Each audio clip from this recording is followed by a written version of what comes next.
우리가 지난 주간에는 교회 위기에 대해서 배웠습니다. 아나니아와 삽비라가 밭을 팔아서 얼마를 감추고 하나님께 드립니다. 하나님을 속이고 거짓말했다라고 성경은 얘기합니다. 사람을 속인 게 아니고 하나님을 속인 것이다.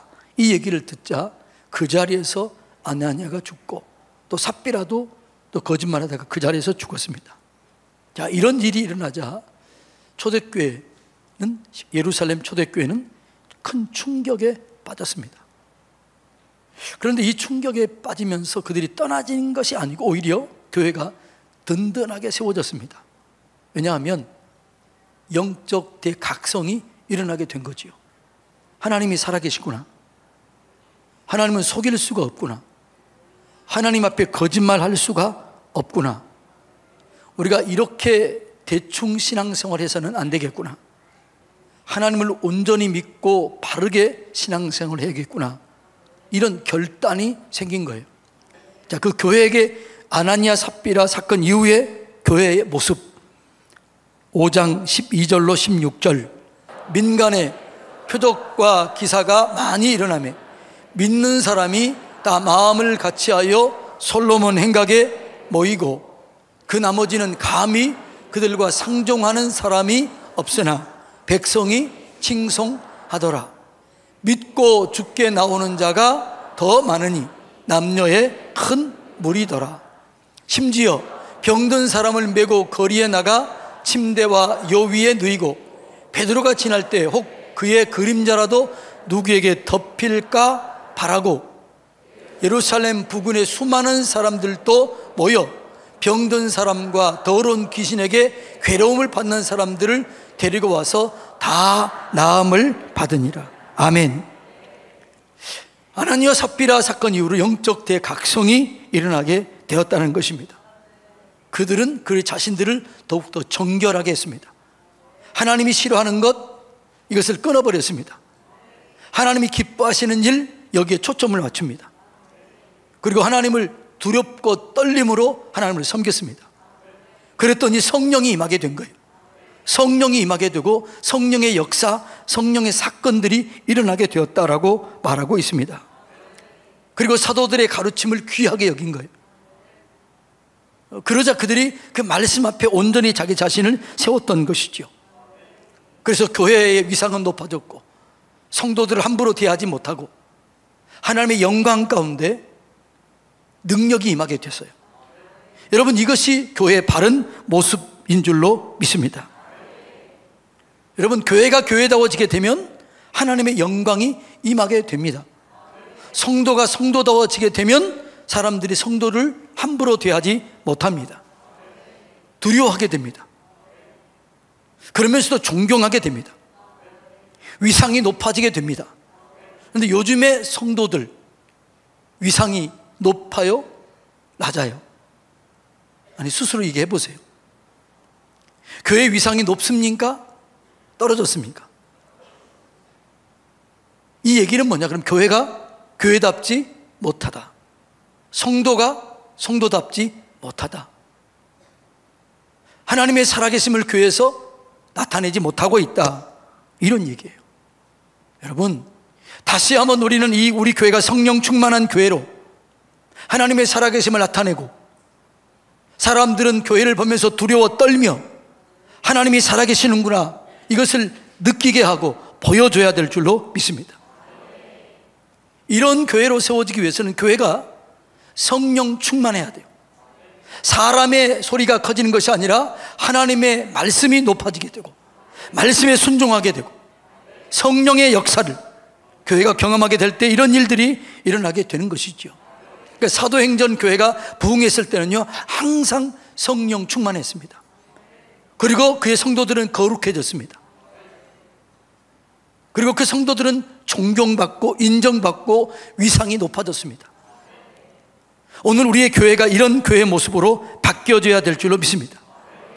그래서 이 교회가 교회되기 위해서는 성령 충만해야 돼요.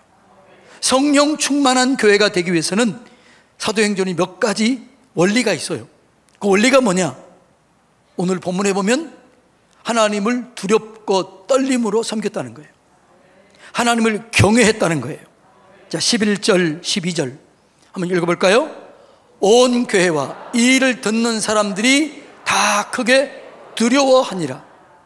사도들의 손을 통하여 민간의 표적과 기사가 많이 일어나며 믿는 사람이 다 마음을 같이하여 솔로몬 행각에 모였다라는 거죠. 여러분, 우리는 하나님의 살아계심을 경험하고 나타내고 드러내야 될 줄로 믿습니다. 그래야 하나님의 영광을 경험하게 되고 부흥이 일어나게 되는 것이죠.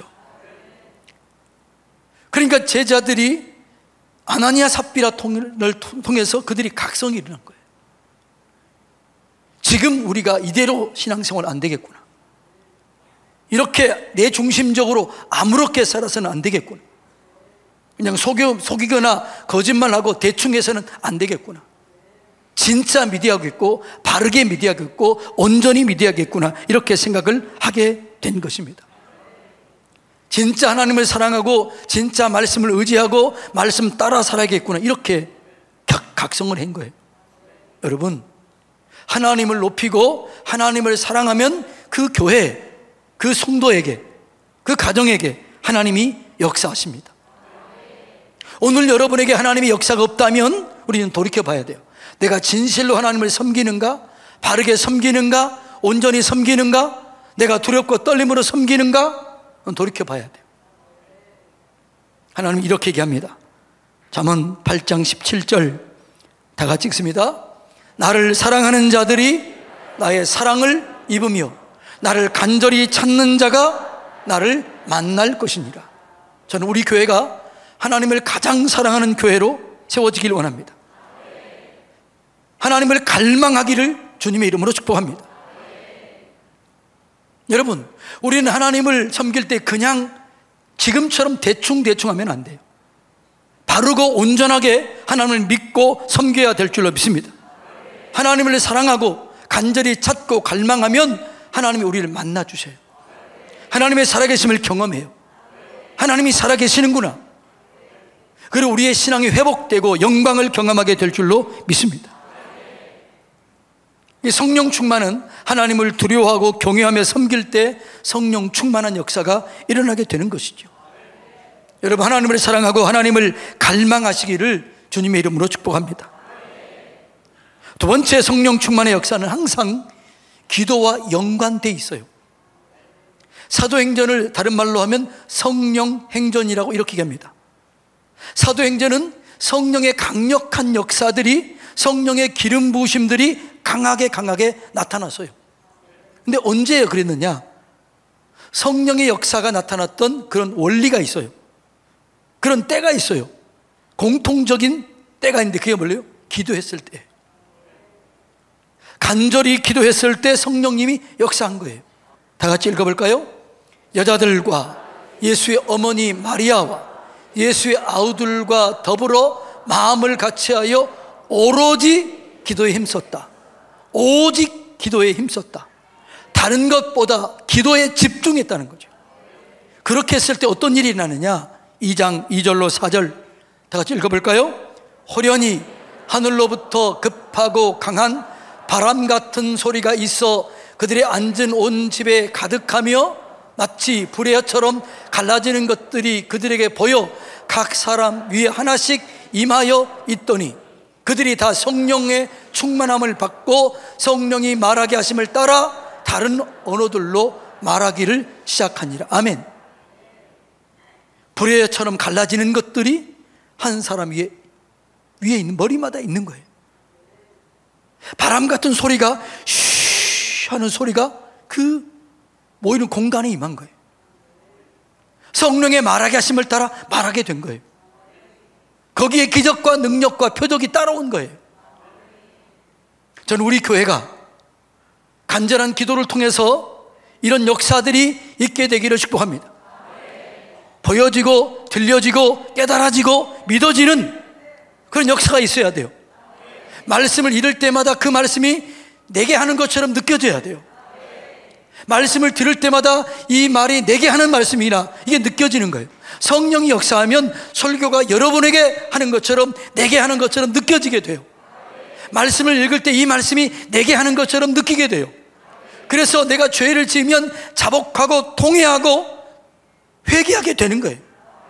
그래서 거룩하고 정결하게 되는 거예요. 기도할 때 이런 일이 일어나게 되는 것이죠.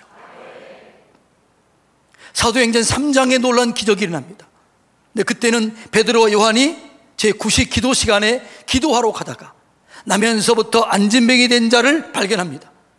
그리고 그를 성령 충만한 가운데 예수 이름으로 일으켜 세웁니다. 여러분, 이것이 기도 가운데 일어나는 일들이었다는 것이죠. 기도할 때 반드시 역사가 일어나게 되어 있어요.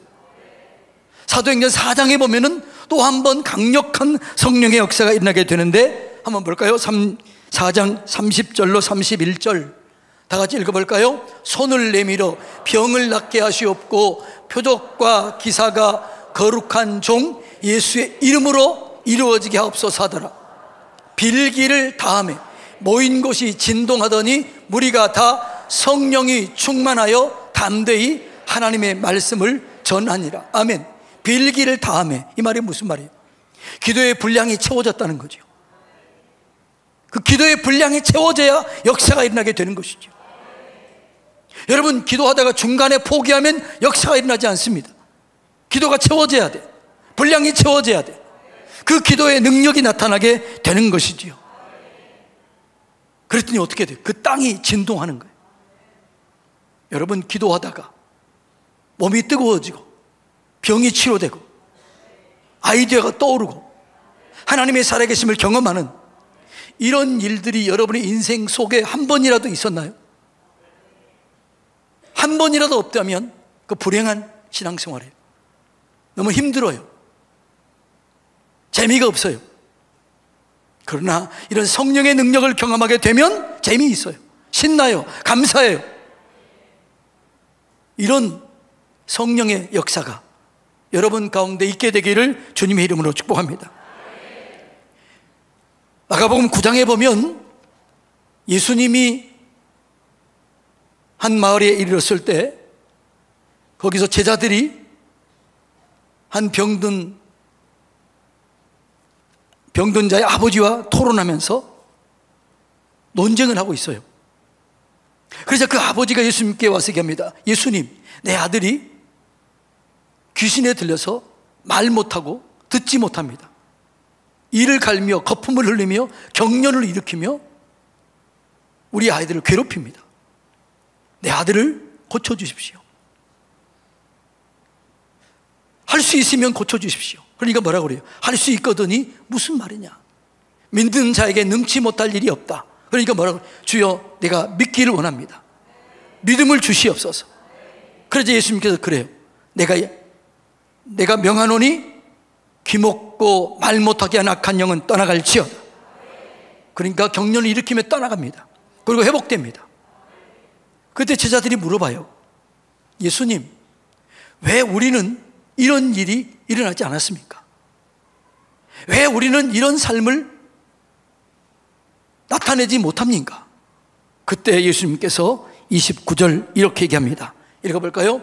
이르시되 기도 외에는 다른 것으로 이런 종류가 나갈 수 없느니라. 여러분의 삶 속에 하나님의 능력, 권능, 기적이 나타나기 위해서는 반드시 뭐가 있어야 돼요? 기도가 있어야 돼요. 요즘은 정말 기도가 필요한 때예요. 여러분 진짜 깊이 기도해 보세요. 그럼 하나님의 살아계심을 경험해요. 주님 말씀하고 있잖아요. 지금까지는 너희가 내 이름으로 아무것도 구하지 아니했으나 구하라. 그리하면 받으리니 너희 기쁨이 충만하리라.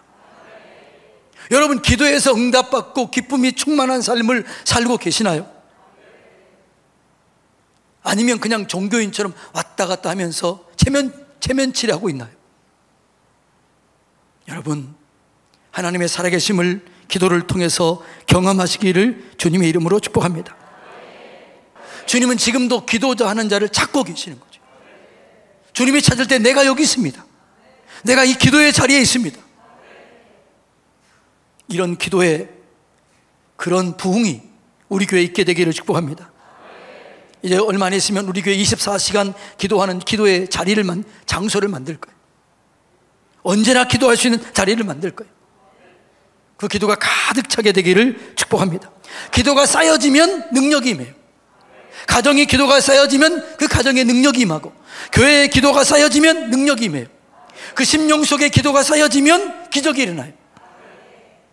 그래서 사도행전의 모든 성령 충만은 반드시 기도와 연결되어 있다라는 것이죠. 두 번째로, 세 번째로 성령 충만은 회개할 때 성령이 임하게 되는 것이죠. 2장 38절 다 같이 읽습니다. 베드로가 이르되 너희가 회개하여 각각 예수 그리스도의 이름으로 세례를 받고 죄사함을 받으라. 그리하면 성령의 선물을 받으리니. 할렐루야. 너희가 회개하고 죄사함을 받으라. 그리하면 성령의 선물을 받게 될 것이다. 저는 때로는요, 안타까움이 있어요.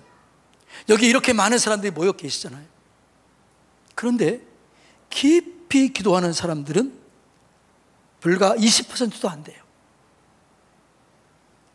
새벽을 깨우고 기도하는 사람들이 20%가 채 안 돼요. 여러분, 저는 여러분 전체가 깊이 기도함으로 영광을 경험하는 그런 은혜가 있게 되기를 축복합니다. 지금까지 살아왔던 삶을 돌이켜서 하나님이 없이는 나는 살 수가 없다, 하나님의 도우심 없이는 나는 안 된다, 이런 마음으로 돌아오시길 바랍니다. 회개는 돌이키는 거예요. 회개는 하나님께 돌아오는 거예요. 내 힘으로 할 수 없구나, 내 능력으로 할 수 없다, 주님을 의지하면 할 수 있다. 이게 돌이키는 게 회개입니다. 회개는 방향을 전환하는 거예요. 여러분, 지금까지 여러분의 힘과 여러분의 능력으로 안 됐다면 돌이켜야죠. 하나님께 돌아와야 돼요. 봐야지요. 돌아오시기 바랍니다. 기도의 자리로 돌아오세요. 주님이 만나고 싶어하는 그 자리로 오세요. 그러면 주님 만나 주실 줄로 믿습니다. 회개할 때 하나님이 용서해 주세요. 공의를 베푸세요. 은혜를 더해 주세요. 구약 성경에 보면 북이스라엘 중에서 가장 악한 왕이 있어요. 그 악한 왕이 누구예요? 아합 왕이에요. 그런데 이 아합 왕이 때 이스라엘을 심판하지 않아요. 왜 그랬을까요? 아합이 회개해요. 회개하자 아합이 아합같이 악한 왕도 회개하자 용서해줘요. 남쪽이 멸망을 했던 이유, 어떤 왕 때문이에요? 가장 악한 왕이 누구예요? 므낫세예요. 그런데 므낫세 때 멸망시키지 않아요. 왜요? 므낫세가 회개해요. 므낫세가 돌이켜요. 그래서 멸망시키지 않아요. 은혜를 베풀어줘요. 여러분, 하나님은 회개하는 자에게 은혜를 베풀어 주시고 공의를 베풀어 주시고 인도해 주실 줄로 믿습니다. 회개하고 돌이키면 하나님이 함께 하셔요. 치료해 주세요. 회복시켜 주세요. 능력을 주세요. 은혜를 주세요. 하나님의 살아계심을 경험하게 하는 거죠. 여러분, 신앙생활은요, 성령 충만하면 인생의 모든 것들이 쉬워져요. 어떤 분이 성령 충만을 이렇게 비유했습니다. 높은 산에 올라갈 때 헬리콥터를 타고 정상에 올라가는 것과 걸어서 올라가는 것, 어떤 게 쉬워요? 성령 충만하면 성령의 능력으로 그렇게 헬리콥터 올라가는 것처럼 그렇게 된다는 거예요. 먼 길을 갈 때 걸어가는 것과 오토바이를 타는 것, 어느 게 쉬워요? 성령이 역사하면 그렇게 쉽게 가는 거예요. 그래서 성령 충만함을 받으라, 이렇게 명령해요. 너희는 예루살렘을 떠나지 말고 성령이 임할 때까지 기다리라는 거예요. 그리고 성령을 내가 주겠다라는 거죠. 성령 충만함을 경험하시기를 축복합니다. 그걸 경험하면 치유, 회복, 부흥, 놀란 역사가 일어나게 되는 거지요. 근데 성령 충만하면 따라오는 것들이 있어요. 부흥도 따라오지만 뭐도 올까요? 핍박이 따라와요. 자, 17절, 18절 읽어볼까요? 시작. 그와 함께 있는 사람, 즉 사두개인의 당파가 다 마음의 시기가 가득하여 일어나서 사도들을 잡아다가 오게 가두었다는 거죠. 여러분, 우리 교회가 성령 충만하고 기적과 능력과 표적이 따르고 귀신이 떠나가고 능력이 나타나면 핍박할까요, 안 할까요? 그래서 다른 교회 성도들이 막 우리 교회 오고 그러면 핍박할까요, 안 할까요? 핍박해요. 시기 질투 때문에 핍박합니다. 2단, 3단 막 이런 얘기 나옵니다. 그 핍박은 훈장이에요. 우리가 성령의 능력을 경험하면 반드시 핍박이 오게 돼 있어요. 시기와 질투 때문에 와요. 또 하나는 종교적인 열등감 때문에 와요. 여러분, 하나님의 살아계심을 경험하시길 바랍니다. 핍박이 와도 이겨내시기 바랍니다. 그런데 그 핍박이 올 때 돕는 자들도 있어요. 그렇게 핍박이 왔을 때 그 당시에 가장 유명한 율법학자 가말리엘이 돕습니다. 가말리엘이 이렇게 얘기를 해요. 이 사람들이 만일 사람의 일이면 무너질 것이다. 그러나 하나님이 하시는 일이라면 우리가 무너뜨릴 수도 없고 하나님을 대적할 수도 없다. 그래서는 안 된다. 예전에 드다라는 사람이 이렇게 세상을 요란하게 하면서 수천 명의 사람들이 쫓아다녔지만 그 사람이 죽자 다 없어졌다. 기다려보자. 그래 가말리엘이 얘기를 해요. 그 당시 가말리엘은 최고로 존경받는 율법학자였습니다. 그리고 그 당시에 최고의 지성인이었습니다. 역사의식을 가지고 얘기한 거지요. 도와줬습니다. 우리가요, 하나님 은혜를 경험하고 능력을 경험하고 그리고 우리가 잘 되면 핍박도 있습니다. 그런데 돕는 사람도 생깁니다. 성령이 도와주십니다. 지혜를 주시고 아이디어를 주시고 피할 길을 주시고 이겨내게 되는 거예요. 그래서 그 핍박을 받으면서도 즐거워하며 감사하며 살 수 있는 거예요. 자, 41절 읽어볼까요? 사도들은 그 이름을 위하여 능력받은 일에 합당한 자로 여기심을 기뻐하면서 공회 앞을 떠나니라. 핍박이 왔어요. 고난이 왔어요. 그랬더니 뭐라고 그래요? 이들이 눌리지 않습니다. 주눅들지 않습니다. 시험 받지 않습니다. 그걸 뭐라고요? 기뻐하며 떠났다는 거죠. 와우, 나 같은 사람도 하나님을 위해서 핍박받다니 주님 감사합니다. 여러분, 핍박은 자랑스러운 흔적이에요. 자랑스러운 훈장 같은 사인이에요. 사도 바울이 복음을 전하다가 얼마나 많은 핍박이 있었습니까? 얻어 터졌습니다. 죽을 위기를 수없이 지냈습니다. 그리고 사도 바울이 이렇게 얘기를 해요. 누구든지 나를 괴롭게 하지 말라. 내 몸에 예수님의 흔적을 가지고 있다. 여러분 속에는 예수님 믿기 때문에 흔적이 있나요? 고난의 흔적, 핍박의 흔적 있나요 이게? 없으면 자랑할 게 없어요. 그러나 그 흔적이 있으면 내 흔적이 있다. 까불지 마라. 이렇게 하는 거죠. 여러분, 우리가 예수님을 믿고 신앙생활을 하면서 핍박 한 번도 받아본 적이 없다. 고난 한 번 받아본 적도 없다. 그러면 진짜일 확률이 많아요? 가짜일 확률이 많아요? 내가 얘기는 못하겠어요. 여러분, 우리 진짜가 됩시다. 하나님을 바르게 믿고 온전하게 믿으시기를 축복합니다. 그리고 하나님의 살아계심을 경험하시기 바랍니다. 증거하시기 바랍니다. 예수 믿는 것이 여러분의 인생의 가장 큰 복이 되시기를 축복합니다. 그런 고백, 그런 은혜가 여러분과 여러분 가정과 우리 교회에 있게 되기를 주님의 이름으로 축복합니다.